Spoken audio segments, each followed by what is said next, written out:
It's classification.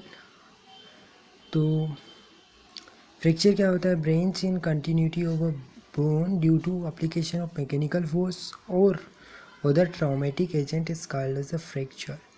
The fracture applied to bone may be direct और indirect. इसका मतलब क्या हुआ कि जो बोन की कंटिन्यूटी है वो किसी भी वजह से, मैकेनिकल फोर्स की वजह से या किसी ट्रॉमा यानी चोट लगने की वजह से बोन की कंटिन्यूटी में कुछ दिक्कत आ जाए तो उसे क्या कहेंगे? फ्रैक्चर।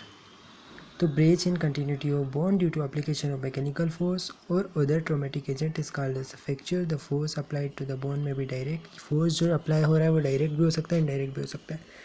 फ्रैक्चर की क्लासिफिकेशन तो यहाँ पे एटियोलॉजी के बेस पे यानी काज के बेस पे, ट्रॉमेटिक, पैथोलॉजिकल यानी कि किसी भी डिसीज़ की वजह से, बोन की डिसीज़ की वजह से, या ट्रॉमेटिक फ्रैक्चर में क्या होगा कि फ्रैक्चर जो है वो मैकेनिकल फोर्स की वजह से, मैकेनिकल फोर्स के एप्लीकेशन की वजह से होगा, जिसे ट्रॉमेटिक कहेंगे। तो ट्रॉमेटिक एंड पैथोलॉजिकल। फिर बेस्ड ऑन डिस्प्लेसमेंट तो अनडिस्प्लेस और डिस्प्लेस।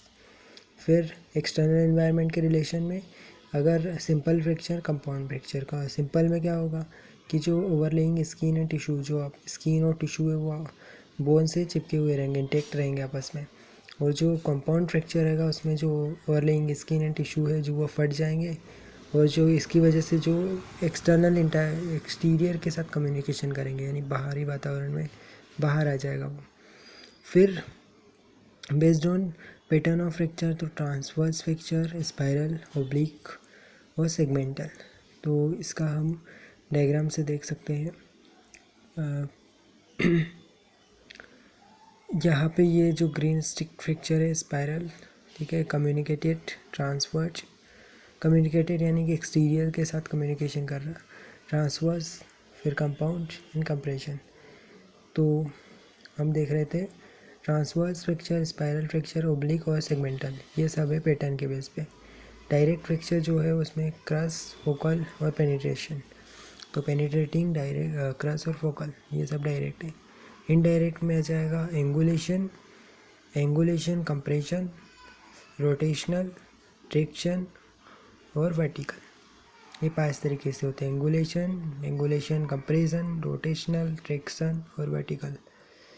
अब कॉम्प्लिकेशन तो अर्ली कॉम्प्लिकेशन और डिले कॉम्प्लिकेशन। तो अर्ली में शुरुआती कॉम्प्लिकेशन के तौर पे शोक, इंजरी हो जाएगी मसल की टेंडन, वेसल्स की, जॉइंट की injury, acute respiratory distress syndrome, fat embolism, deep vein thrombosis, crush syndrome, aseptic traumatic fever, pulmonary embolism, ये सब हो सकते हैं। डिले कॉम्प्लिकेशन में septicaemia, non union, mal union, joint में स्टिफनेस, ऑस्टियोमाइलाइटिस, उसके अलावा मायोस्टाइटिस ओसिफिकेंस, इस्कीमिक कॉन्ट्रैक्चर, ये सब हो सकते हैं, सेप्टिसीमिया वगैरह।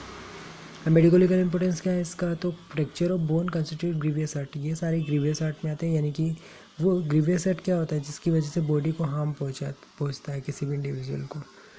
तो सीवियर इंजरी होती है बॉडी पे, ठीक है, बॉडीली पेन, उसे ग्रीवियस हर्ट कहते हैं। तो ये यहाँ पे ग्रीवियस हर्ट में आता है फ्रैक्चर। अकम्पनाइड विथ वेसल इंजरी में इंडेंजर लाइफ को इंडेंजर हो सकता है। फ्रैक्चर जो है उसकी वजह से नर्व इंजरी हो सकती है। मल्टीपल फ्रैक्चर में हेमरेज देखने को मिल सकता है जिसकी वजह से फाइनल डेथ हो जाएगी। और age of injury can be known, मतलब कि इंजरी पता कर सकते हैं हम। इसके अलावा होम्योपैथिक थेराप्स में कंपाउंड फ्रैक्चर के लिए अर्निका, पैथोलॉजिकल फ्रैक्चर के लिए किलकेरिया का, और सिम्पाइटम जो है non union and mall union के लिए।